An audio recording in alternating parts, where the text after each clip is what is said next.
y'all, it's Jordyn Swingle with Let's Just Be Real.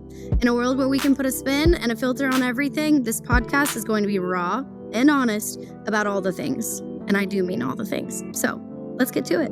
Yeah, I got it. I can fix it. I have, only like a few hundred immediate cousins. And I was like, hey, want to be my friend? Yeah. And I was like, okay, sure. Well, hi, y'all. I have a really, really special friend for you today. And I'm going to just disclaim this now. We're going to giggle. We're going to laugh. This is just, we're in a goofy, silly mood. So it's going to happen. But I have none other than Samantha Garner in my chair. I feel so humbled that she decided to willingly allow me to ask her whatever I want. So if you don't know Samantha Garner, she is a very sweet friend of mine that is a recent new realtor. What up? She's already killing the game in real estate. She does work with Swingle & Co. Realty, so none of you guys can poach her. But she is a mother of two beautiful children whom I adore. She's a fantastic artist, a real good baker, and I'm just real pumped to have you here, Samantha. Thanks, kid. So excited. Yeah, I can just already tell Dylan's going to be in that room giggling and laughing along with us and probably wishing that I would shut up. So yeah, laughing with us. Laughing with us. You need to laugh with us. Laugh with us. I need to hear your laughter. Thank you. Okay. Okay, so obviously you know why we're here today. Mm-hmm. Are you nervous? No. Because we do this all the time. That's right. I feel like anytime we're around each other, we just talk about like all of the world's problems with the confidence that we could probably solve them. Yeah, I got it. I can fix it. I mean, ask me, I'll tell you. Any of your issues, we can diagnose it and we can have a problem fixed like that. So, no, okay. So where do we even start in our little timeline? I love to give people a timeline of how I've known these people. Like, obviously, I interviewed my mom, known her since birth.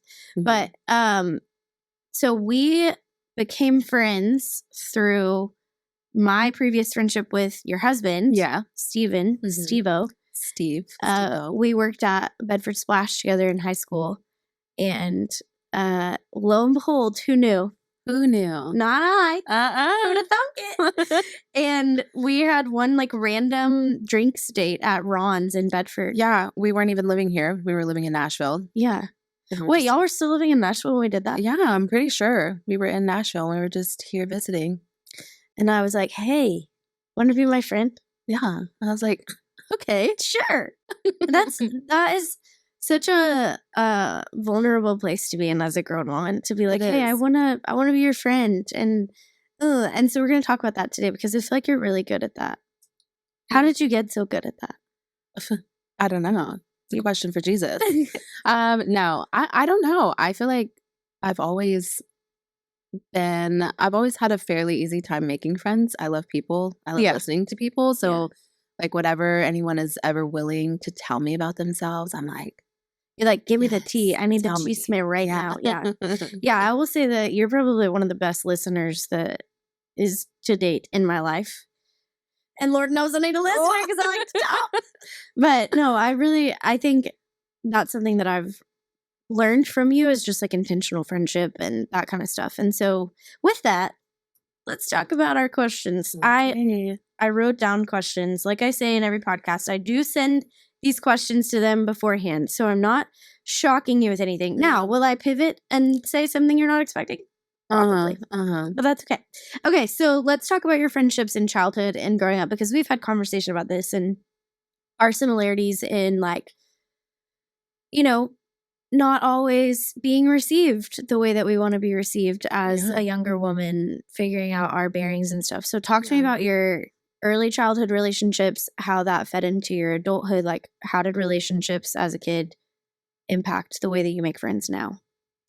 So I think, like I said, I've always had a fairly easy time making friends. I would say that I've always been like friends, maybe like base level friends with like a lot of people. Yeah. But at any given time, I've really only had a very small inner circle. Okay. And are we talking like Jesus-sized inner circle, like 12? Are we talking like no, 2 to 3? Like we're talking like 1 to 3. You know what I mean? Okay. So when we moved to the Metroplex when I was 9, and that was a big shift because I'm from Amarillo, and my dad's whole family is there, and it's my Hispanic side of the family. So it's like, so they're your friends. they're my friends. Family right. was friends. And I, so it's like your dynamic within that is very different. Mhm. I have, only like a few hundred immediate cousins. So we were all raised together. But, interestingly, like some things, when you start talking about it, you're like, oh, that kind of makes sense. Like when you start to think it, say it out loud. We do that a lot together. Yeah. So there's like literally like 9 of us that were born within a year or 2 of each other. Cousins. Okay. And so my summer that I was born, August 1990. What up, 90s babies? What up, 90s babies? I was one girl, the only girl born into like 4 boy cousins. That was me. Wait, that was me. I mean, this is why we're such kindred spirits. That must be it. Older sister energy and first girl cousin. Big sister energy and first girl cousin. So all the girls were born like a year or 2 before me, but in the summer that I was born, it was all boys. Yeah. And so I think just from there, grew up being forced to be the egg on the trampoline. Yeah.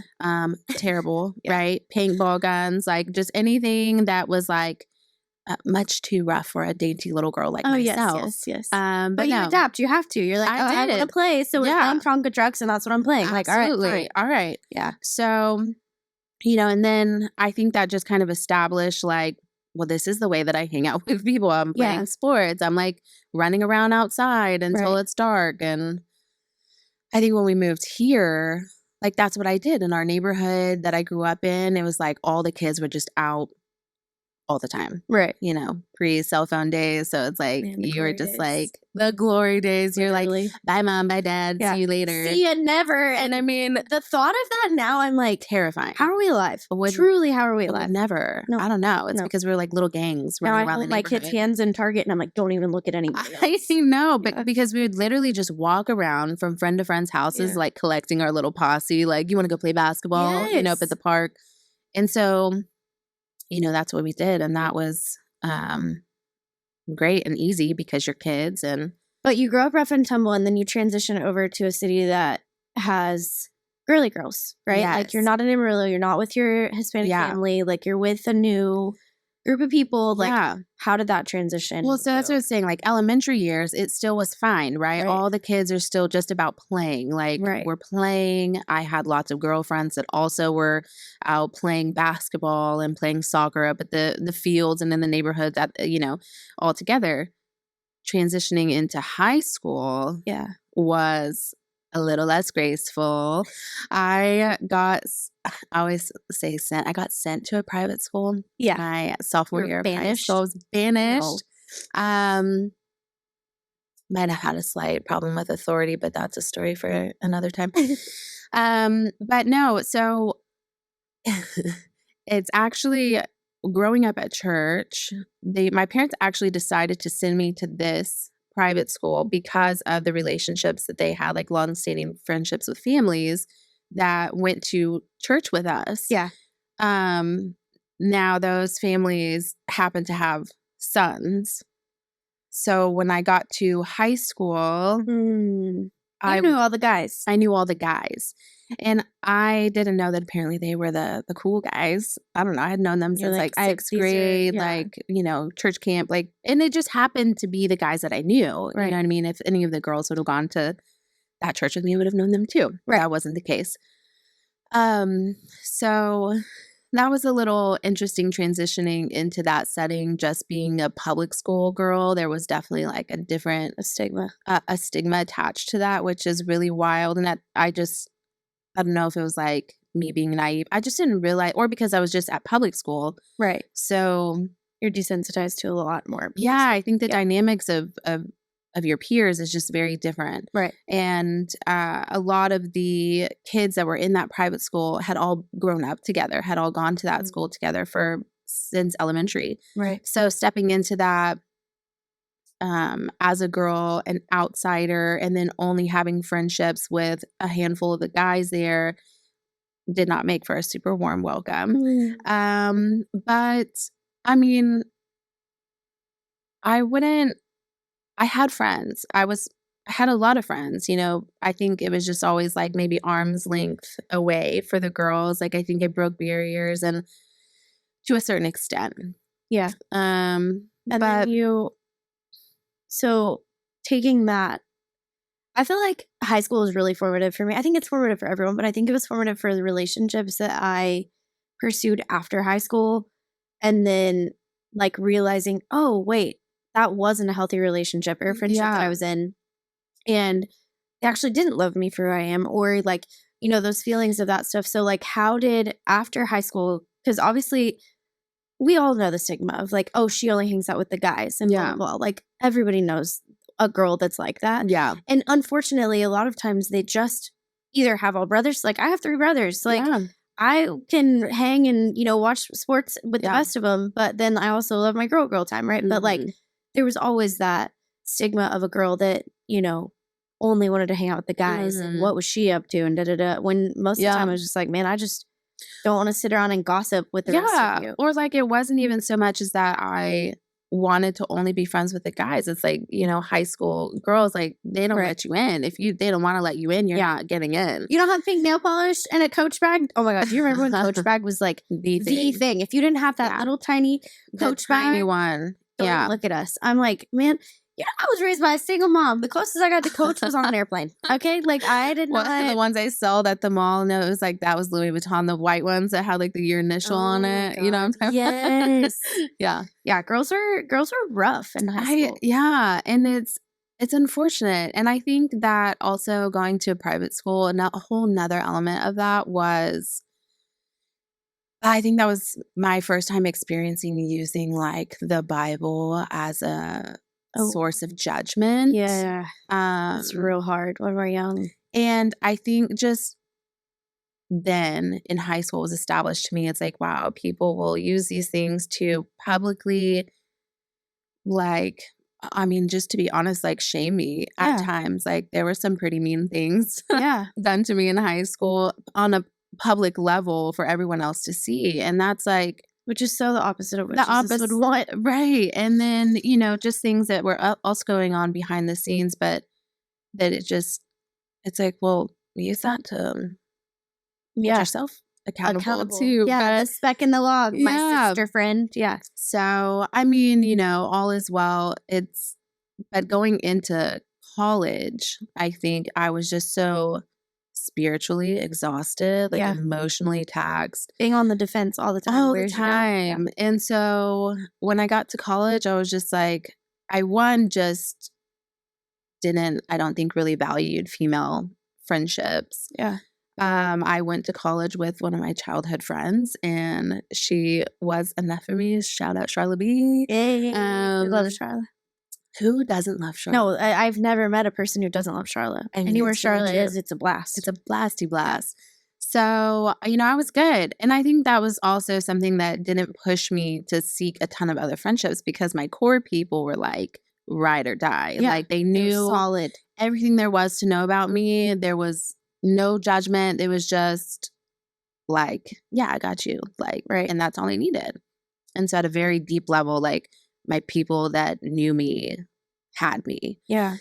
So, and then I met another longtime friend of mine. I still love her, Delaney. Met her my first year of college. And so, those friendships carried me for years. Yeah. So fast forward through that phase. So you have Charlotte, you have Delaney, you make good friendships at college. You meet Steven, who's goofy. We love him. How did the first couple years of marriage, because you guys quickly moved to Tennessee after you got married, right? How long were you married? Well, let's see. So we moved probably like 2 years maybe into marriage, I guess. Hattie was 17 months old. So that was big. And that was like, people was like, oh, what did you move for? Like, why? And it's like, honestly, just to kind of try something new. Yeah, which I'm so envious of. I wish, anything. I don't wish it, because I feel like our plan, or not our plan, God's plan worked out for us. Exactly. Right. But and that was part of his plan for us. To live somewhere else and experience new things. It was, we had a bunch of friends move to Tennessee. Yeah. And so it wasn't like the hardest jump to make. No. We knew people there, but Similar values in the state too. yeah. So, but yeah, it was, thankfully at the time he worked for a company that was going to allow him to transfer there. And so it was like, Let's do it. Let's do it. So you moved to a different state. You have your solid friends in Texas. How did that impact your relationships? Like moving, first of all, and then second of all, like what did you do in Nashville to foster friendship? So I think when we moved there, I think I definitely had some ideas about how it was going to play out. And at the time, my other friends there didn't have kids. And so there's nothing wrong about that. It's just that the seasons of life just don't always sync up. No. And, one of my best friends lives in Nashville. She still lives there. And so I think I had this idea that it was just going to be like, woo, right back to like college days, but that's just not the reality. No, your I had a availability baby, is vastly different. you know, and just like the things of like, let's go to dinner. Like what time? Like 7. You're like, going to bed. Yeah, right? My baby's going to bed. And, at the time, Steven was traveling. He was traveling for 30 days at a time, which he was gone 30 days, home for 7. How you survived that is honest to God. I'm like, how? Like, how did you do By that? the grace of God. I mean, so I had to find ways quickly to foster a sense of home without my partner there. Yeah. So for me, that looked like I joined a CrossFit gym. And thankfully, I mean, I say like I would be tempted to say coincidentally, but I know that it wasn't. I know that it was God orchestrating all these little things for me. It just happened to be like a group of moms that all went to the same class, a time slot, and we all had kids like truly within like 6 months of each other, and girls. Had little girls for Hattie, and which so is such a blessing. It made a really fun and big difference. Yeah. So it was, because I'm not shy and I'll talk to anyone, but so I formed friendships with some moms in there, and they ended up, turning into some really sweet friendships. So I just even had some of them come to Texas for one of their son's hockey tournaments, and being able to make time to see them when they're in town. I still believe that those will be lifelong friendships that we have. I learned a lot about motherhood from them. I want to speak to that too. Yeah, because I feel like it can be so isolating when both sides of it. Like we have friends who don't have kids, and excuse me, I'm gonna cough. Goodness. Hello. So we have friends that don't have kids, and we have a lot of friends that do have kids, right? And it can be isolating on either side of that. But I can't speak to being the person who doesn't have a kid, but I can speak to what it feels like when you're the only one that has a kid. Mm-hmm. And a word to my friends or just anybody who's listening that's like, how do I meet my friend where she's at when she's just had a kid, or if she's in the new stages of being a mom? Like, one of the things that you can do that I think you've done too, and like I've seen in other friendships, is like just simply like go to their house. Like have the expectation of like our time together is going to look different than it did before. Yeah. And I'm comfortable with that because I value you as my friend in whatever season you're in. Yeah. And that is like I'm so thankful that you found those people in Tennessee because there's a lot of young moms that are like, yeah, I do want to hang out with my old friends, but like they want to go out and do things that I just simply can't. Like a lot of people don't have babysitters, they don't have help. And the best thing that any of my friends who didn't have kids, they just like let me be in the season that I was in. Like they invited me to things that I could bring my daughter to, or they like would wait until she went to bed and then come over with some kind of uninterrupted like adult time. Like finding those friendships that they're willing to like ride through the dirt with you, whether it's postpartum and you look a freaking mess. Yeah. Or it's, hey, I got a night off. Let's go do something. Like taking it in whatever stage it can come in and having grace for that person, especially in the first year of that baby's life, is so freaking huge. Yeah. So that's my little soapbox for people who are going through that.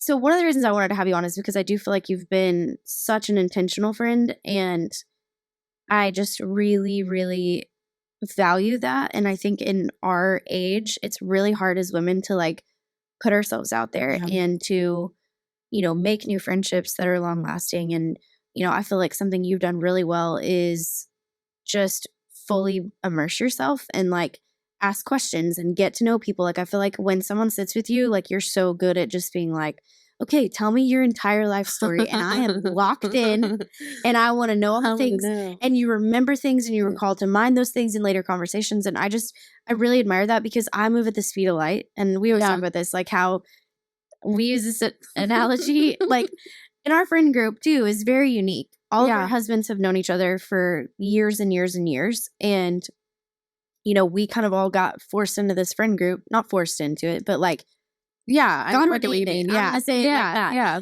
So all the husbands were friends before us, and then all the wives became friends after we married in, or, you know, had various elements of a relationship. But you didn't have that entrance into our friend group. You really did intentionally seek out, hey, I want to know these people and I want to make a path into this friend group to where like we really do fit in. And that's hard when you're coming against 20 years of standing friendships. Yeah. So what do you feel like you do as a friend that just like that can encourage other women if they're really struggling with loneliness or just like struggling with not knowing where their community is? Like, what do you feel like has helped you find your people? That's like a it's kind of, you know, it's not always super easy. There have definitely been things that I feel like the Lord has like worked in my life where I had to mature and rest and relearn some truths about myself that, you know, just pushing past insecurities and I'm too far out of the game, out of the friend game, right? It's like, I'm going to step into this friend group and are my kids, it's not even just about me anymore. Right. It's like, are my kids going to get along with these kids? Is there going to be a kid that's like in the similar age range? Like, are we going to have the same interests? Are we going to want to spend time with our kids the same way? Yeah. You know what I mean? And so, but I think, you know, at the end of the day, I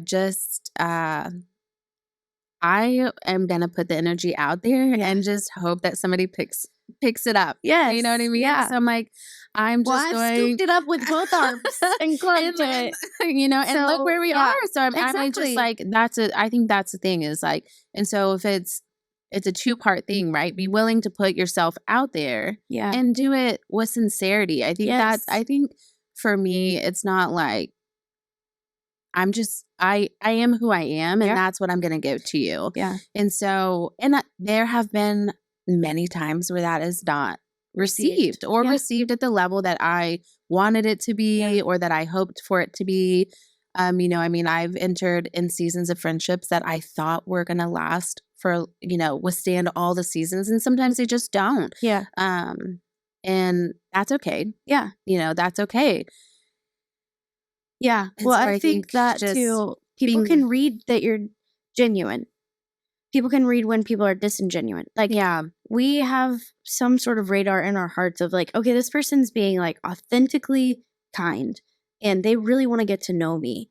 And I think when you embody that, like, it's easier to be received that way because you're not coming in with a list of expectations and a list of, you know, blah, blah, blah. It's like, hey, I just want to get to know you and like, let's see where this friendship goes. Yeah. But as an adult, that can be really freaking hard because you're like, there are so many elements to this friendship in my own heart. Like, will my children be embraced? Will my husband be embraced? Like, female friendships are so much more intricate nowadays. Yeah. But I think social media has made it in some ways easier, in some ways harder. Like, it's easier to feel connected to a vast majority of people. But it's also then easier to feel disconnected from like a handful of people in real life because you're like, oh, well, you know, I don't know. Social media sometimes I think is the enemy of friendship because you compare and you skews your perspective a little bit. And I think for me, like specifically entering into a friend group like this, where all the relationships have a lot of history. Yeah. One, you know, my benefit is like, I just ain't scared. I'm like, she's like, I'm like who I am. I'm gonna talk to you. You gonna be my friend. But I think I've also learned to just accept each relationship for what they're going to be. Yes. You know what I mean? And that was something that was really hard. I think it's really easy to build up those expectations. And, you know, it's like some people I'm going to connect more with depending on the season, or we're going to connect on different things than I would with somebody else in the group. And I think just really finding the beautiful things about that, right? And that's like, feels like those are things that the Lord gives each of us. And so to find like a grace in that and a fulfillment in it. And it's like, thank you, God, for giving me that little let snippet. that person be who that person is. Yeah. And you don't come in and say, okay, well, I want to spend one day a week with them and I want to do all that. Like, first of all, right now, I was using this analogy and I don't think we finished it, but my life is like a fast moving train and you have to jump on or you get lost, right? And it's not an intentional, like, I don't want to be intentional with people. I don't want, but like we have a lot going on in our realm. Everybody has a lot going on. But I have gotten really specific on when I have free time, I know who it's going to. You know what I mean? Like when I have time that I'm not working or that I'm not doing this or I'm not, whatever it may be, like I know the people that are my first calls. And those are the relationships that I've really, really, really worked hard to cultivate and show up in every form of who I am. Right. And that's what I think lasting friendship looks like, is like, I'm going to be this version of me and I'm also be the version of me that is like maybe a freaking hot mess express. Yeah. And you're going to get both sides. And I'm hoping that with the risk that I'm taking in friendship is that you're able to embrace both sides of me. Yeah. Right. And I think that's also like, sometimes it is easier as believers because we have commonality in Jesus of like, hey, even if Jordyn's on her worst behavior, I know that she has the Holy Spirit and I know that we'll get it back to where it's supposed to be. Right. And that's why like it is important to seek out those friendships that have similar mindedness in them. And something about that as well, I actually just saw this scrolling social media. There you go. But it was, there's a lot about the idea of like, not being the perfect friend out there right now. And it's like, if, so tired of like the toss away culture of friendships of like, cut them out if they didn't respond to your text for a couple of days or whatever. I have no friends. But zero. Here's what I think the difference about that is that there's a basis to that, a level of trust where it's like, I think I understand the intent behind that. Yes. Yeah. But I feel like that only works when you know that you can trust the foundation of that friendship. Absolutely. Because like you said, like everybody's got a lot going on. Our seasons of life shift and sometimes they shift overnight. Yeah. And so of course we want to have grace for those things. But I think like sometimes there's an easy like cop out of like, oh, come on, girl, I'm just been busy. Like everybody's busy. Don't place these expectations on me. Yeah. Or you're not a good friend if you place expectations. But like, I'm like, but I want friends that I believe will show up when I need them to show up. That doesn't mean I need you to answer every text message within 5 minutes or that you need to come to everything that I invite you to. But I do need to know that like I'm a priority. That I'm a priority and that I'm an investment the way that I'm investing in you. And I think that is something that at 31, almost 32, I'll be 32 when this goes live. So I'm 32. That I am now like confident saying that. Whereas before I would have been like, oh, well, like, it's okay. You know what I mean? Yeah. But now I'm like, hey, it wounded me that you didn't reciprocate what I put out there, or that like I put on this big thing and you didn't mention it, or you didn't comment about it, or you didn't call me and like say you want to be there. Those kind of things. Like it is hurtful now as an adult. Things do matter. Yeah. They do matter. Yeah. And it's easy to say, oh, wait, that shouldn't bother you. You should be. But now I'm at a place where I'm like, hey, I love you enough to tell you that it wounded me. Yeah. And on the other end of that table, I think we've gotten to a place just as grown women to be like, hey, there's an issue. Let's handle it. Yeah. Right. And that is not the throwaway culture, but like if someone is not willing to have like an upfront conversation and try to reconcile and seek peace with our friendship, like that is probably where we will disconnect. Yeah. Because I'm like, hey, if there's an issue, because I say stuff all the time. Like, this mouth be running, okay? One thing it be doing is running. And if I've wounded someone, like, I want them to trust me as their friend to come to me and say, hey, what you said was off base. Yeah. And me to be like, oh my God, all right, let's fix it. I mean, listen, you got to give people the opportunity. No one can change anything if you don't give them the opportunity to. Girl. So how, I want to, that, and I think that's part of it as an adult. Seeking friendships now, meaningful friendships now, I want to know that you are going to come to me with something and Yeah. trust that I'm going to receive it. Yeah, absolutely. And if I don't receive it well in a time, like, I'm going to put my big girl panties on and come back to you. And it's say, like, I'm sorry. but that's what friendship is about, where we don't see these moments of tension within friendship as a sign, an indicator of like, this friendship isn't good enough. Right? Yeah. No, it's like, oh, this is wow, hi, this is a sinner, and this is a sinner. We became friends, and we hurt each other. And dig in and value the friendship. Yeah. To build it up. These are the moments that build up friendships. Yeah, absolutely. You know? And I love that. And I think one of the things I pray over my kids all the time is that they have deep, long-lasting friendship, because that, like, there's been so many things that have been crazy variables in my life, right? Like things going on, job changes, cities moves, whatever it is. Like, but the people that I have had in my corner has determined the outcome for me. I swear to you. Like, when we went through all the stuff we went through with Ellie, when you guys went through it with Hattie, like both of our daughters, we had both. Hattie had a heart condition. I had a heart condition when I had Ellie. And I remember those hours of like, it's 2 a.m. and I'm having a full-fledged panic attack because I think that I'm dying. Who can I call? Yeah. And it's those people that I'm still reaching for, right? And it's those memories and those things of like, yeah, you showed up for me in a way that is invaluable. And I'm going to continue to invest in that friendship. And like, people don't forget that. They don't forget that. They will forget a lot of things that you do and say, but like you showing up for them in their darkest hour, or even just on a random Tuesday where they're having a rough day. Like, I can't tell you how many times someone's like texted me and been like, hey, I'm praying for you, or sent me a random $5 Venmo for coffee because I shared something on social media or I said something to a friend and they were like, hey, I know that your headspace isn't great today. Like, let me cheer you up. Yeah. That goes such a long way in my book. And I try to do the same thing for my people so hard. And it is hard. You are really good at that. Really? Yeah, I really do think so. Oh, I mean, I remember even, you know, us not knowing each other that well when Hattie was going through all of that, and you were one of the people that reached out and were encouraging us through that season. People don't forget, man. They don't forget.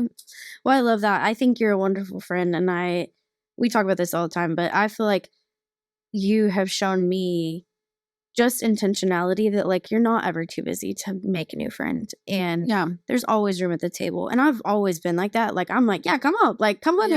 You know what I mean? Yeah. But it takes a certain kind of person to hang on.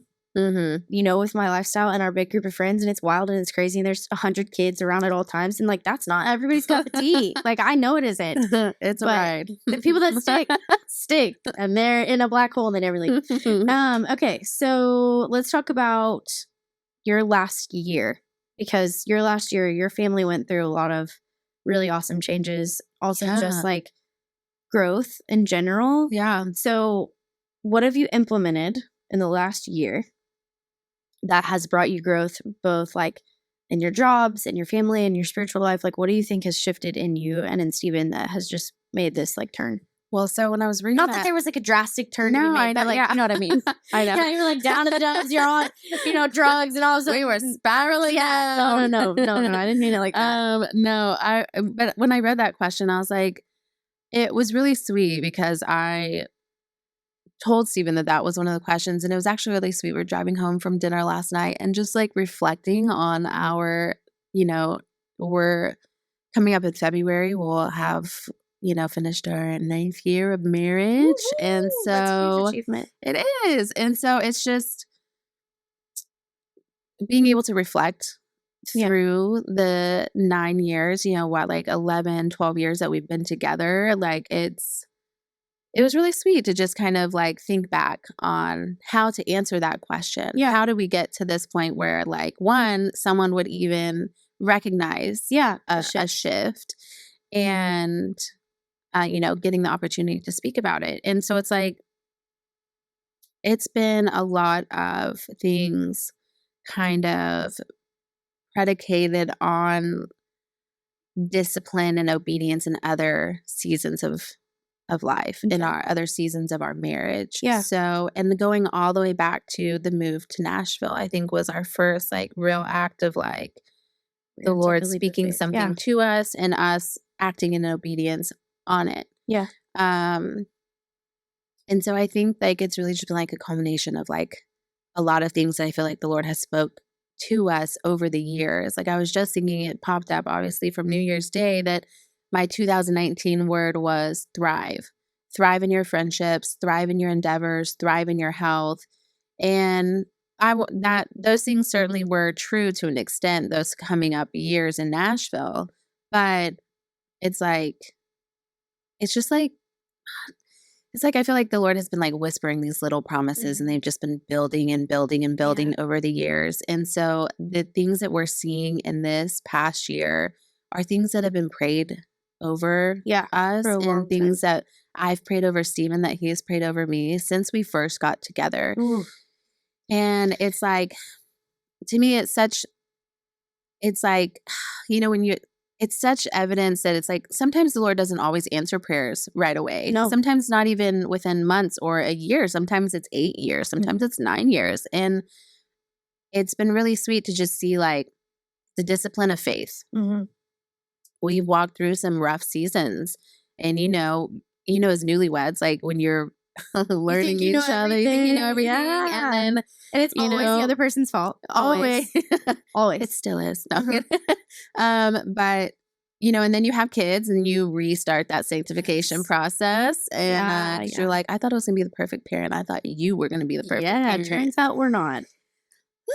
So it's actually been really sweet, because I feel like this year was just like the fruition of like it's coming true. Things that have taken years to build on. And I love that answer more than I can literally tell you, because it's not some like 3-step process. It's not. You do this and this and this equals this. Like, it's a laborious job to like continue in your faith, continue in your marriage, continue as a mother. Like the groundwork that you laid 9 years ago, you're now reaping the harvest of that. And like, that is so, the coolest part about it is that like God is the only one that gets the glory. The only one.